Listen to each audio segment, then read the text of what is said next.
First and foremost, this game doesn't have a full screen, so let's just... there we go. This is Bloodbark. This game, as limited as my knowledge to it, is based around an illustration seen in the thumbnail and right here. So without spoiling too much, we'll just get right to it since I hate YouTubers who take way too long to get to the point. Subscribe. The game starts with a sort of journal entry of our main character and gives us a general idea of his own thought process. So axe in hand, immediately we set out to find our first tree to cut down. And off topic, but the axe swinging in this game is really nice, though you can only really use it on trees. Right? The first day comes and goes incredibly quick since all we need for each day is to chop down a single tree and bring it back. Though each time we do it, we're left to slowly walk back alone in the dark, waiting and wondering if something is gonna pop out and get us.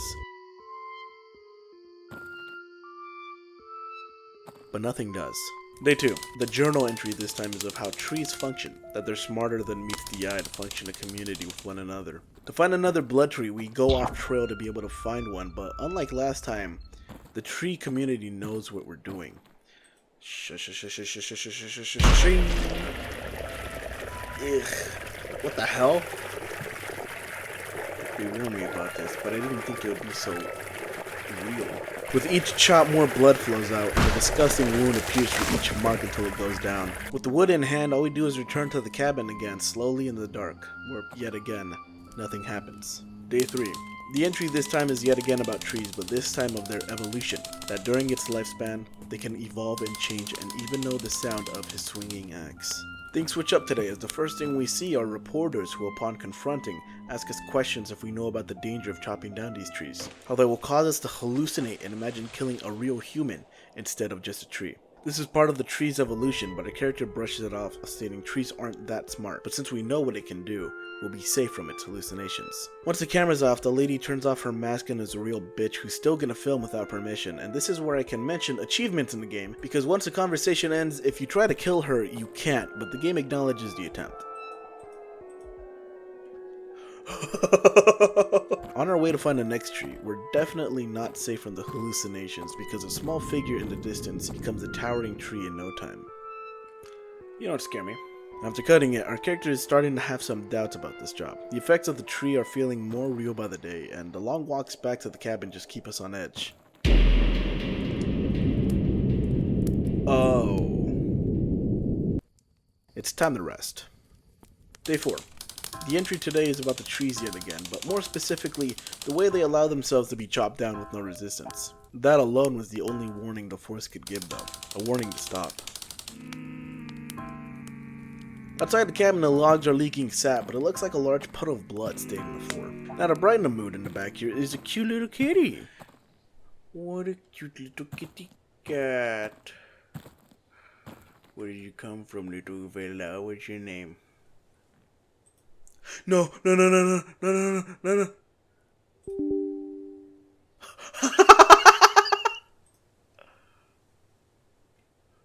Oh, thank God. Jeez! I wonder if your acts of violence... Okay.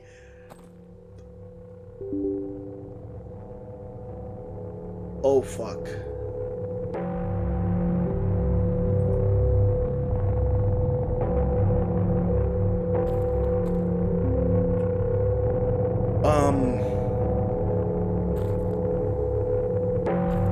Oh, I fucked up. I fucked up bad. What in the...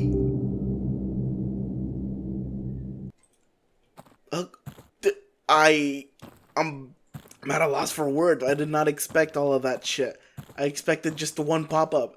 The rest actually scared the shit out of me. Fun times. Dumb as I was, I didn't realize this falling tree opened the path to the next tree, but ended up finding this other achievement instead.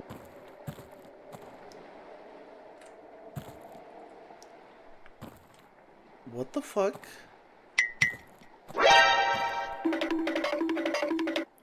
What is this game full of? See, here's the thing. That thing was so outlandish from the fucking game that it actually could have scared me because I was feeling a little worried. The next tree is in a special area because this is the exit and entrance to this private section of the park we've been working at. So let's just keep chopping. It's just a tree. It's just a tree. Time to bring the pieces back, but something is bound to happen again when we try to place it.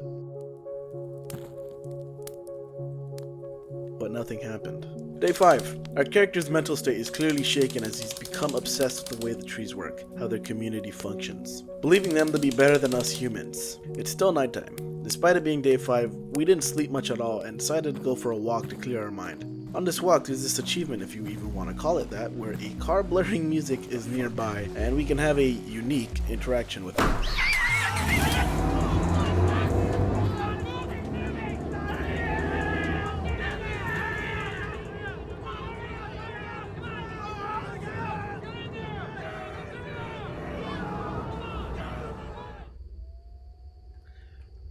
Okay, so ignore that. Next to the bathroom is a small tree waiting for us to cut down. It looks very human, but we're just hallucinating, probably.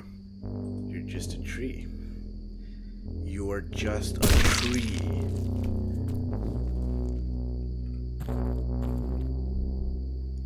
You're just a tree.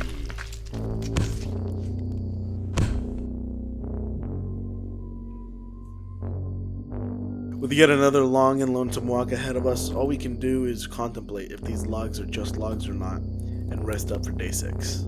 Day 6. The entry is finally not one about trees but of himself, and as if trying to justify himself to someone, he asks, how is he supposed to know the difference anymore?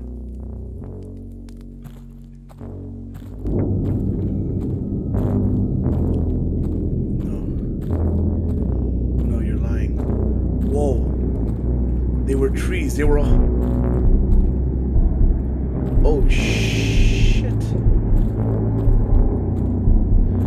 They were all trees. And...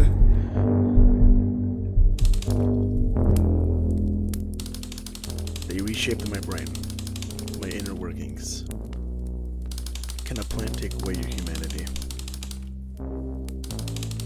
I was lost in that forest. But then you found me. It's nighttime again. We're off to go on another walk with no clear goal. Returning to the exit again, we decide to sneak out to chop any trees outside of the park while we can. The park is empty. Only the trees are watching. Are people scared of them? Or are they scared of me? It's just a tree. It's just a tree. Shut up. Shut up. It's just a tree. It's just a tree. Get out of my head. It's just a tree. It's just a tree. It's just a tree. It's not true. It can't be true. It's just a tree. I didn't kill anyone. It's just a tree. The final entry is of a police report. One of our deaths because we were swinging our axe, screaming psychotically and needed to be put down. In the cabin, 2 dead bodies were found, with the body parts cut and stacked just as logs were. And lastly, the company we worked for declared zero responsibility for our actions, arguing the area was private for a reason, thus ending our game.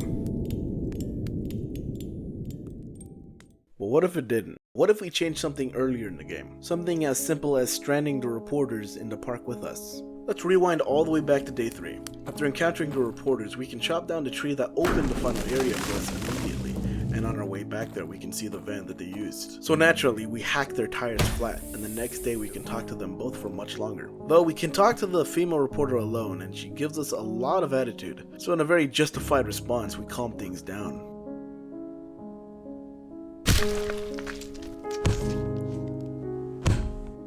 On the way back, the male reporter can visibly see our change, and when we go out for a walk, he's tossing and turning, seemingly drunk I think, with the bottle next to him. We're unable to attack him. He's killing the graffiti artist. He's gone entirely until we start trekking back to the cabin, and he's standing there having recorded the entire thing, giving us our alternate ending. He recorded everything and walked miles to the next gas station and called the cops on us, showing them the footage of us killing someone, and while we can't be sure we were cutting trees or not the entire time, killing the female reporter Matilda, fully aware and conscious, is what earns us a life in prison, ending everything. So that's Bloodbark. A pretty short indie game, but honestly it's basically candy for how short and sweet it is to enjoy. Not being much in the gameplay side of things, but presenting a story to enjoy with you genuinely wondering when we started killing people and stopped chopping down trees, succumbing to the hallucination of the Bloodbark trees. And that's all I've got to say. See ya.